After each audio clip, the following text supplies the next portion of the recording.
Hello નમસ્કાર વિદ્યાર્થી મિત્રો, વેદ ડિજિટલ એજ્યુકેશનમાં આપ સર્વે વિદ્યાર્થી મિત્રોનું સહૃદય હાર્દિક સ્વાગત છે.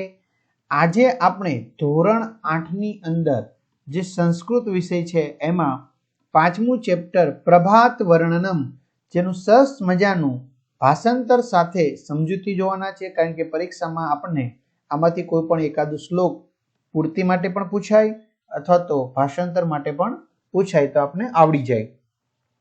પ્રભાત એટલે સવાર થશે, વર્ણનમ એટલે એનું વર્ણન કરવું, એટલે કે સવારનું વર્ણન કરવું.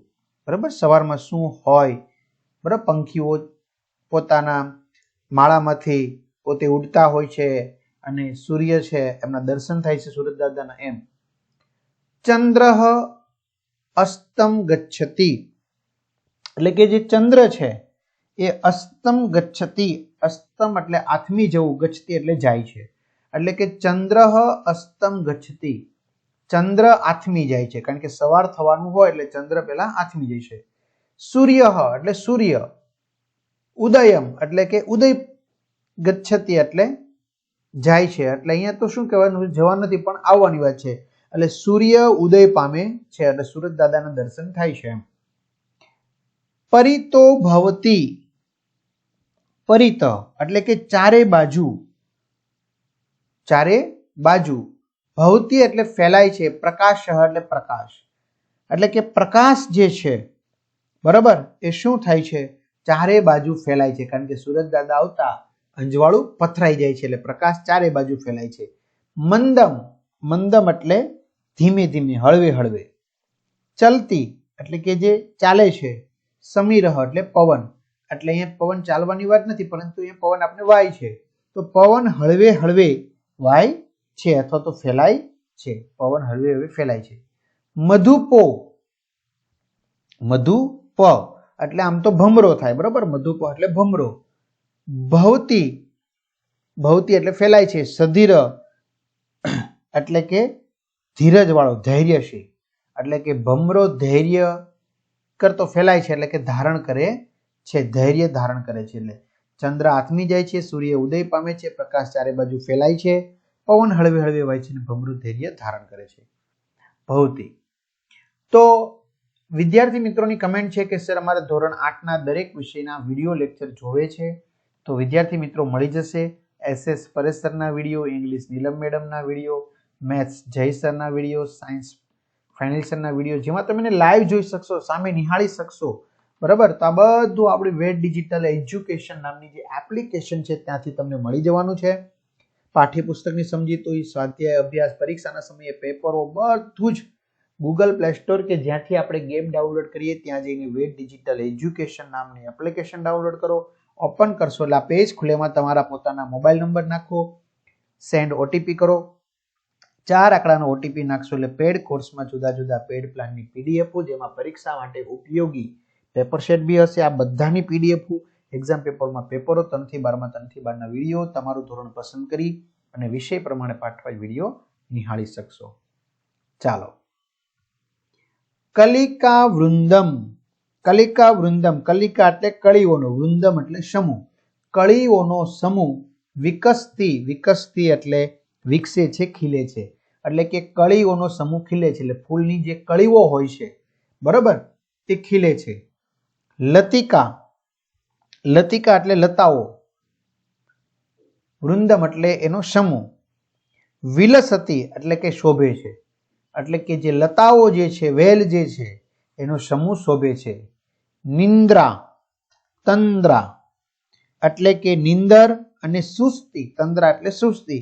ભગ્ના, ભગ્ના એટલે તૂટી ગઈ છે એટલે કે જતી રહી છે, એટલે કે નિંદર અને સુસ્તી જતી રહી છે, આળસ જતી રહી છે.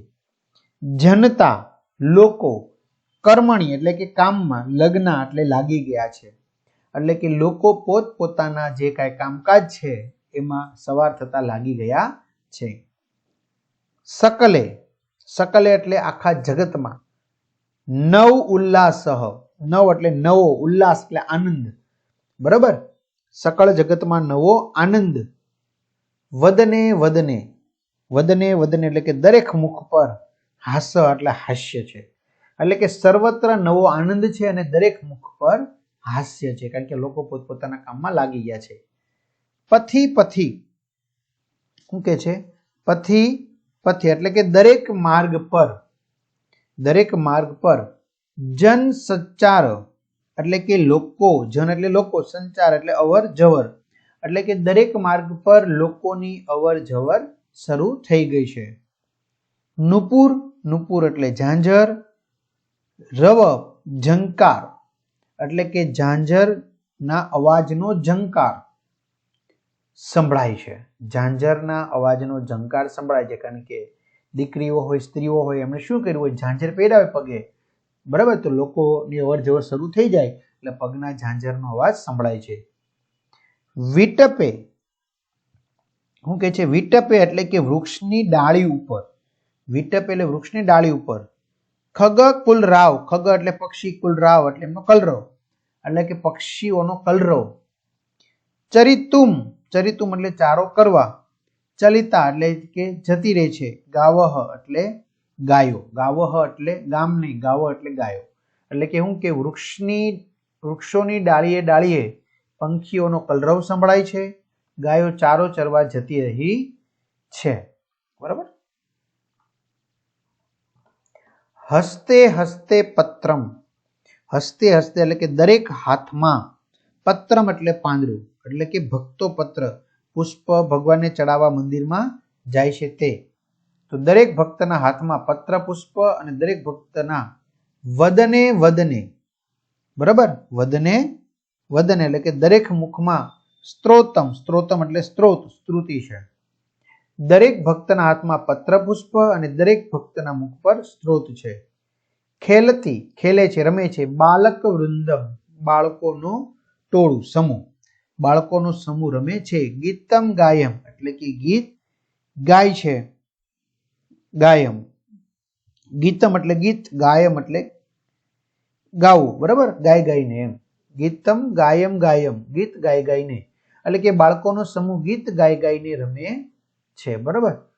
જેમના કવિ છે વાસુદેવ ત્રિવેદી શાસ્ત્રી. તો આ રીતે વિદ્યાર્થી મિત્રો સરસ મજાનું સોલ્યુશન જોયું, સમજૂતી જોઈ, ભાષાંતર જોયું. તમને આ વિડીયો કેવો લાગ્યો ચોક્કસથી કમેન્ટ કરજો. ભૂલો હોય તો બી કમેન્ટ કરજો. તમારા મિત્રો દોસ્તોને શેર કરજો. અસ્તુ. જય હિન્દ, જય ભારત.